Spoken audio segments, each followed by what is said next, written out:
Selamat siang, salam Just Talk. Em, Akhirnya kita kembali lagi. Ntar malam ada banyak match dan untuk hari Minggu gue akan bikin banyak video balas dendam karena 2 minggu terakhir ini gue nyaris gue nggak bikin banyak video. Oke, em, ya semoga matchnya excited. Gue mau bahas preview pertama Everton Liverpool. Kita lihat kemarin pada saat Liverpool kalah itu main 11 lawan 11 loh. Hanya satu blunder dari Adrian, tapi yang lain juga bikin banyak blunder. Walaupun harus dikatakan juga Aston Villa beruntung lah, ibarat semua shots masuk, bahkan 3 gol deflect. Itu ya itu faktor lah kalau deflect masih masuk. Nah, Everton ini kan selalu susah di kandang, sulit dikalahkan. Dan kemarin kalian lihat betapa pentingnya peran seorang Alisson dan Mane. Hanya dua pemain itu nggak ikut, langsung jeblok. Karena seorang kiper itu memberi kepercayaan terhadap pemainnya. Kalau eh, pemain satu lawan satu dengan kiper atau pemain dilewatin lah, masih ada kipernya bagus, mereka masih tenang. Tapi kalau kipernya Adrian yang nggak jelas juga. Sementara Everton lagi on fire banget. Tapi lawannya juga bukan lawan tim papan atas. Gua anggap Spurs bukan tim papan atas, jadi mereka menang lawan Spurs wajar-wajar aja. Nah, yang harus diwaspadai kan Calvert-Lewin. Walaupun di timnas pun dia nggak begitu kelihatan. Karena gol-gol yang dia ciptakan di timnas match pertama kalau nggak salah, itu juga bola atas. Jadi ini orang memang cukup kuat dengan bola atas atau shooting di area deket lah. Ini bukan bukan seorang striker yang skillful kayak Lewan, kayak Benzema, kayak Aguero. Tahun lalu dia juga nggak kemana-mana, sekali-sekali aja cetak gol dan bahkan sering dicadangkan. Dan besok ketemu Van Dijk, sejelek-jeleknya Van Dijk, Calvert-Lewin masih bisa dikantongin. Cuman kalau Joe Gomez yang jaga dia ya nggak jelas juga. Joe Gomez atau gue nggak tahu Matip atau main atau enggak. Jadi intinya adalah kalau setahu gue Mane besok udah main, ya harusnya Liverpool bisa menang. Tapi kalau dengan Adrian lagi ngelawak ya susah juga, bisa juga seri. Cuman gue tidak begitu impress dengan Everton. Untuk gue sih nggak jelek, tapi kalau dibilang hebat seperti yang dilihat dari datanya nggak, masih jauh lah. Jadi besok itu akan jadi match seru. Apakah Everton kehilangan poin? Apakah Liverpool akan bangkit lagi? Karena kalau seandainya 2 kali beruntun kalah dan bermain nggak bagus, ini eh, si klub mulai puyeng lah, kasarnya begitulah.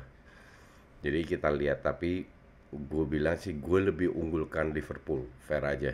Gue lebih unggulkan Liverpool. Kalau nggak ada blunder, nggak ada red card dari kiper dan lain-lain, harusnya sih em, harusnya Everton dikalahkan. Karena dari sisi sistem strategi, dari sisi kualitas pemain, Liverpool lebih unggul. Di samping itu nggak ada penonton, jadi nggak ada yang ngedukung Everton, walaupun main di kandang sendiri itu sangat berpengaruh terhadap Everton. Oke. Terus Chelsea ya, Hakim Ziyech kemungkinan besar main. Lampard bilang di preskon. Ini yang membuat semua orang termasuk gue pengen lihat. Karena gue sama Fuad bilang, dia bilang Van de Beek lebih bagus, gue bilang Hakim Ziyech jauh lebih bagus. Bukan lebih bagus saja, tapi 2 level di atas Van de Beek. Nah, kita lihat di match pertama apakah dia bisa langsung on fire atau butuh waktu. Tapi untuk menilai dia butuh beberapa match lah, nggak fair untuk menilai dalam satu match. Dan depannya Chelsea ini ngeri ya, kalau kalau seandainya Pulisic di kiri, Ziyech di kanan, Havertz di belakang Werner, 4 pemain itu didukung dengan wingback dengan 2 DM, ngeri nih. Kalau kalau mereka kompak, ini Chelsea sangat bisa mengalahkan semua tim yang ada di apa namanya di IPL.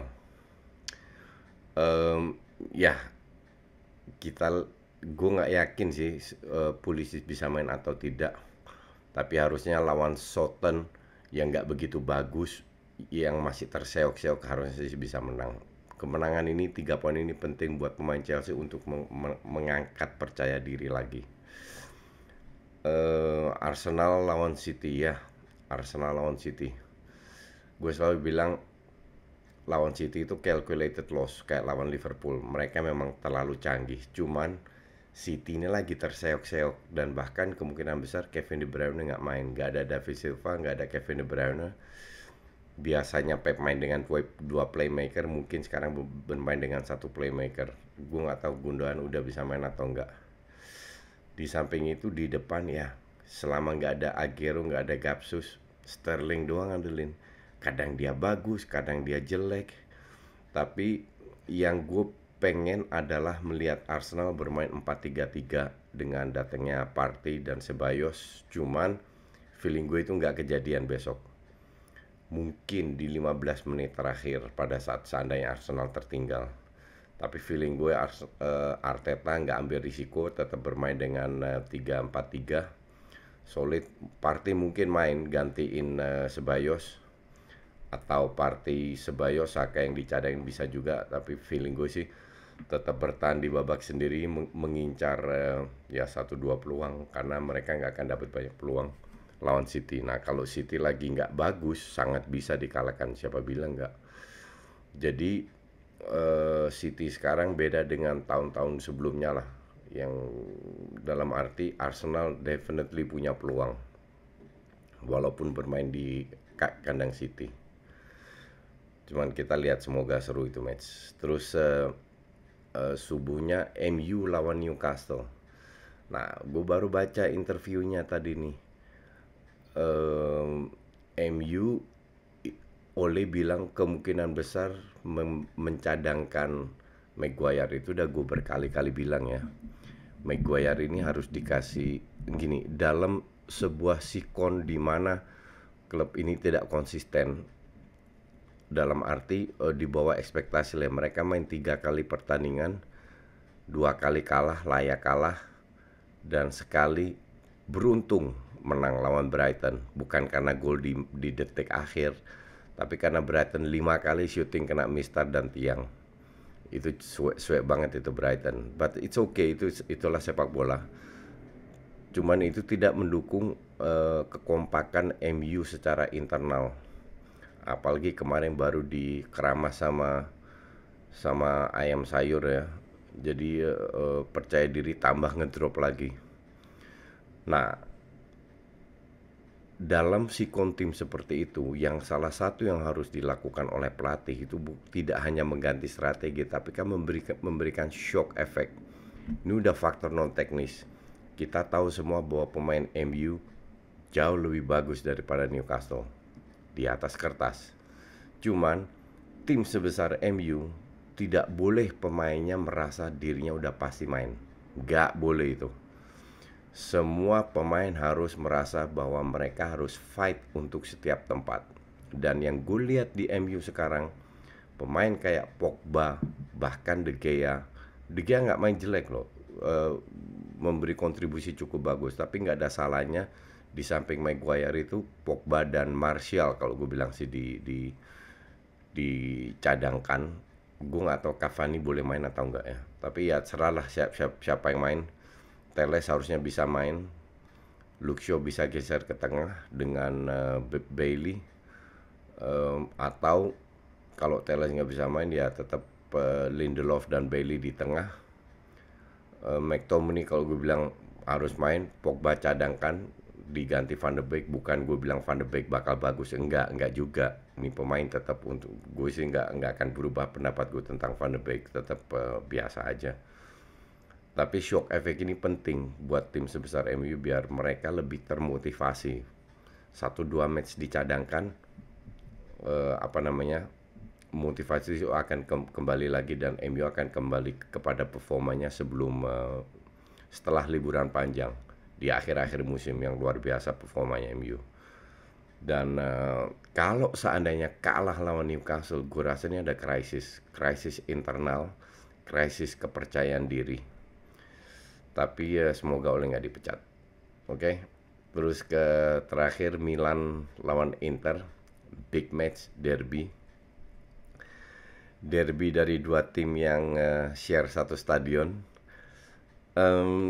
Ya, gue bilang Pioli ini masih lagi enak-enaknya lah, dalam honeymoon lah.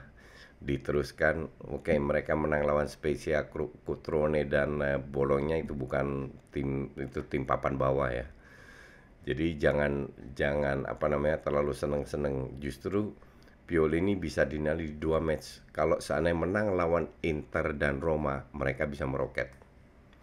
Tapi kalau kalah lawan Inter, kalah lawan Roma, ini yang repot. Karena AC Milan nggak punya bintang. Zlatan untuk gue itu bukan bintang lagi, mantan bintang. Dan Benacer sama Brahim Diaz juga bukan Benacer ya, ya, sama backnya Hernandez itu ya mungkin Hernandez doang. Tapi tim ini kalau bekerja keras as a team itu bisa perform. Dan Pioli kadang bermain bagus, gue akui. Gue pernah nonton Milan tapi nggak satu match, mungkin setengah jam, itu bisa bermain bagus. Cuman ketidakkonsistenan ini mereka tidak punya, atau susah ya, sangat tergantung dengan Zlatan sebagai leader. Pada saat tertinggal itu nggak ada yang, kalau Zlatan nggak main nggak ada yang ngangkat di lapangan. Hanya harus diakui performanya Milan is not bad, nggak jelek sama sekali. Nah masalahnya ketemu Inter walaupun kehilangan banyak pemain, mereka masih punya banyak stok pemain. Conte bisa 3-5-2, bisa dengan Eriksen, tanpa Eriksen. Jadi untuk gue sih nggak begitu pengaruh ya. Tapi dengan Brozovic, Barella, si siapa, Bahrami ya, siapa itu namanya yang diambil dari Dortmund, punya Madrid, itu main di kanan, yang bisa main di kiri ya.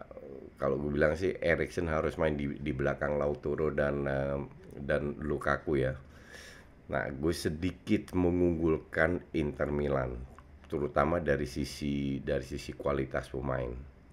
Tapi cuman kita lihat, kalau sana seru ya gue bikin video juga tentang itu. Oke, thanks for watching.